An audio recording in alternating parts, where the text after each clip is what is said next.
అవకాశం వచ్చింది, వచ్చిన తర్వాత మళ్ళీ మధ్యలో ఎందుకు ఇచ్చినారు? మోహన్ రెడ్డి గారు కంక్లూడ్ చేయండి ప్లీజ్. ఎట్లా ఎందుకు నన్ను పిలిచినట్టు వాళ్ళు మాట్లాడుకునేదానికి నేను ఎందుకు రాను? నేను అదే సార్ మీకే ఇచ్చా, మధ్యలో డిస్టర్బెన్స్ వచ్చింది సార్, మధ్యలో డిస్టర్బెన్స్ వచ్చింది అంతే. నేను కావాలని మీకేం ఆపలేదు. తర్వాత మళ్ళీ మధ్యలో ఆయన ఇచ్చినారు కదా. లేదు అలా ఏం లేదు, అలా ఏం లేదండి. మీకు కంటిన్యూ మీకే ఇచ్చాం, మీరే కంక్లూడ్ చేయండి. అదేం లేదు, ఆయన మ్యూట్ లోనే ఉన్నారు, మీరు కంక్లూడ్ చేయండి. మీరు మాట్లాడలేదు కదా, ఆయన మాట్లాడినప్పుడు మీరు మాట్లాడలా, మీరు మాట్లాడినప్పుడు ఆయన ఎందుకు మాట్లాడతారు? మాట్లాడరు. కంక్లూడ్ చేయండి. కంక్లూడ్ చేయండి సార్, కంక్లూడ్ చేయండి ప్లీజ్. అదే సార్ కొంచెం ఆగండి సార్, మాట్లాడతాం. ఆగండి సార్, రైట్ మాట్లాడండి. పిఠాపురానికి సంబంధించి పదే గొప్పగా చెప్పుకుంటున్నారు కదా. పిఠాపురంలో ఒక ఎమ్మెల్యే కానీ మా క్యాండిడేట్ ను పెద్ద ఫ్లెక్సీలు పెట్టి పవన్ కళ్యాణ్ గారు ఫ్లెక్సీ లేని సందర్భం నేను చూసిన కళ్ళతో. మరి అది ఎవరు ఎంకరేజ్ చేస్తున్నారో, ఎందుకంటే జరుగుతుందో అది వాళ్ళకి తెలుసుకోవాలా. మరి అదే మంగళగిరిలో జనసేన పార్టీ ఆఫీస్ ఉంది కదా, జనసేన పార్టీకి సంబంధించిన ఒక కార్పొరేషన్ చైర్మన్ ఉన్నాడు కదా, వాళ్ళు ఎక్కడా ఎక్స్పోజ్ కాలేదు కదా, వాళ్ళు ఎక్కడా ఎక్స్పోజ్ కానిలేదు కదా. అదే నియోజకవర్గంలో లోకేష్ గారు బ్రహ్మాండంగా ఎక్స్పోజ్ చేసుకుంటున్నారు కదా, ఆన్య పార్టీ ఆఫీస్ ఉంది కదా. మరి వీళ్ళ పార్టీ ఆఫీస్ ఉన్నప్పుడు వీళ్ళు ఎవరో ఒకరు గీకచ్చు కదా, వీళ్ళు గీకలేదు కదా. మరి వీళ్ళు గీకినప్పుడు వాళ్ళు పదే ఎందుకు గీకాల్సి వచ్చింది? ఈయనకి ఇప్పుడు ప్రత్యేకించి ఇప్పుడు డిప్యూటీ సీఎం గా ఉన్నటువంటి వ్యక్తికి అక్కడ ఆపోజిట్ గా ఆయన పదే మాట్లాడుతున్నటువంటి వ్యక్తికి ఆర్థికంగా బ్రహ్మాండమైన డెవలప్ చేయాల్సినంత అవసరం ఇప్పుడేమొచ్చింది? రాష్ట్రంలో పార్టీకి సంబంధించినటువంటి కష్టపడే వాళ్ళు ఎంతో మంది లేరా? కష్టపడిన వాళ్ళందరినీ ఎందుకు ఎంకరేజ్ చేయాలా? మరి వర్మ గారిని ఒక్కరిని ఎందుకు ఎంకరేజ్ చేయాల్సి వచ్చింది?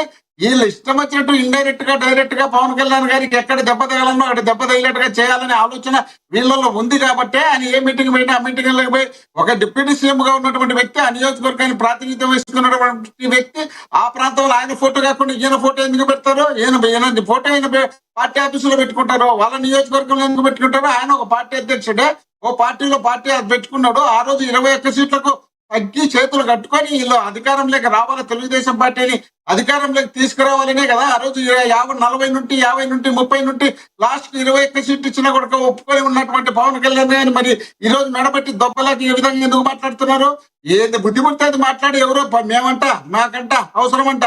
మాకేం అవసరం అయ్యా? మీరు ముగ్గురు ఉన్నప్పుడు ఓడించి మీసం మెలేసి సీట్లో కూర్చోవడమే మా గొప్పతనం తప్ప, మీరెవరో పోటీ చేస్తే మేమే ఓడిపోతామని మీరే సిద్ధులాగా చెప్పుకొని మీరు వచ్చి మేమేదో మనకి పుల్లలు పెడతామంటా, లడాయి పెడతాం. మాకేం అవసరం మీ గురించి? మీరు తండుకొని వస్తున్నారు. ఆ రోడ్లో చూసినా మీరే కొట్టుకుంటున్నారు, ఆ నియోజకవర్గంలో మీరే రేపులు చేస్తున్నారు, ఎక్కడ చూసినా మీరే కబ్జా చేస్తున్నారు, ఎక్కడ చూసినా మీ నాయకుల్లో దోపిడీ చేసుకుంటున్నారు, మీరు మిమ్మల్ని కొట్టుకుంటున్నారు. మీరు మమ్మల్ని గురించి ఎందుకు మాట్లాడతారు? మా గురించి మేము చూసుకుంటాం, మా పార్టీ ఏదో మేము చూసుకుంటాం, మా పార్టీ నాయకుడు, మా జెండాను, మా కార్యకర్త, మా నాయకుడు మేమే ఉండాలనుకున్నాం, మేమే పోటీ చేస్తాం, మేమే గెలుస్తాం. మోహన్ రెడ్డి గారు మీ అభిప్రాయం అర్థమైంది. మీరు సింగిల్ గా అయినా మీరే గెలుస్తామంటారు నెక్స్ట్ టైం. ముగ్గురిని ఓడిస్తాం, అదే మా గొప్పతనం. కలిసి గెలిచినప్పుడే మా గొప్పతనం తప్ప మీరే ఓడిపోతామని మీరు ఒప్పుకున్నారు. మీరు ముగ్గురు కలిసికపోతే ఓడిపోతామని ఒప్పుకున్నారు కాబట్టి మేము ముగ్గురు కలిసినప్పుడు ఓకే మోహన్ రెడ్డి గారు సమయం అయిపోయింది. మీ అభిప్రాయం అర్థమైంది. వేణుగోపాల్ గారు కంక్లూడ్ చేయండి సార్. వేణు గారు. పవన్ కళ్యాణ్ పొత్తుల కోసం జగన్మోహన్ రెడ్డి గారు కూడా 2024 ప్రయత్నిస్తే ప్రశాంత్ లాంటి వ్యక్తులు చెప్తున్నారు. ఇక్కడ పొత్తు పెట్టుకున్నంత మాత్రం ఏదో పెద్ద అన్యాయం జరిగిపోయింది,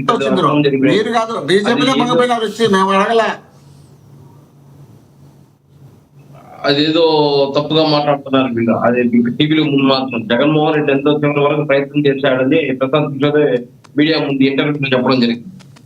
ఈ రోజు లోకేష్ గారు ఏదైతే ఆయన టాలెంట్ చూస్తే ఆ పార్టీ ఆయనకి ఆ పదవి ఇచ్చిందే కానీ ప్రభుత్వంలో ఆయన ఏదో ముఖ్యమంత్రి చేస్తారని ఇంకోటి చేస్తారని చెప్పి ఎక్కడ చెప్పలేదు. ఎందుకో తెలుగుదేశం పార్టీ వాళ్ళు ఈరోజు టీవీల ముందు, సోషల్ మీడియాల ముందు లోకేష్ గారికి వర్కింగ్ ప్రెసిడెంట్ ఇచ్చారా, చంద్రబాబు నాయుడు గారికి స్లీపింగ్ ప్రెసిడెంట్ ఇచ్చారా అని వీళ్ళు జోకులు వేయడము, వీళ్ళు శాశ్వతంగా మేమే అధ్యక్షుడు, ఎవరు అధ్యక్షుడు కాదని ఒక చట్టాన్నే చేశారు వీళ్ళు. వాళ్ళ పార్టీలో ఒక రెవల్యూషన్ ఇచ్చారు, దాన్ని కోర్టు మొటికాయలేసింది. ఆ విధంగా పర్మనెంట్ శాశ్వతంగా ముందుకోలో అధ్యక్షులుగా ప్రతి 2 years కో 1 year కో 3 years కో రైట్ సార్. చివరిగా ఏమంటారు సార్ వేణు గారు చివరిగా ఏం చెప్తారు చెప్పండి మీరు.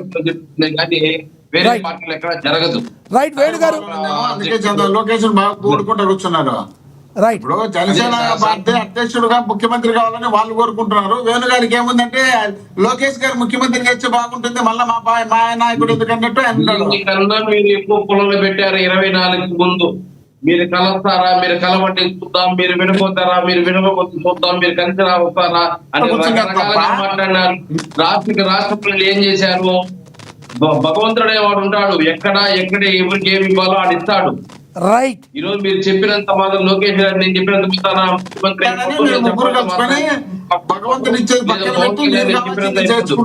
వాళ్ళు ముగ్గురు చేస్తారు. ముందు మీ నాయకుడు కనీసం ఆ 11 చూస్తూ కన్నా వచ్చి అసెంబ్లీలో మాట్లాడే ప్రయత్నం చేయమని చెప్పండి. రైట్. వేణుగోపాల్ గారు మీ అభిప్రాయం అర్థమైంది. ఎస్, ఈ టాపిక్ మళ్ళీ వేరుగా వెళ్తుంది.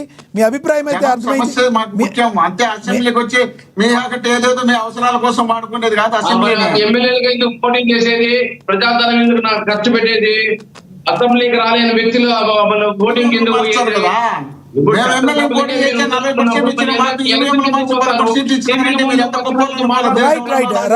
చర్చ వేరే వైపు వెళ్తుంది.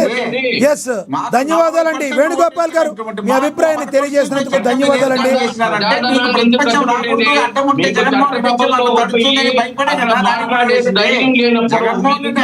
Right right sir.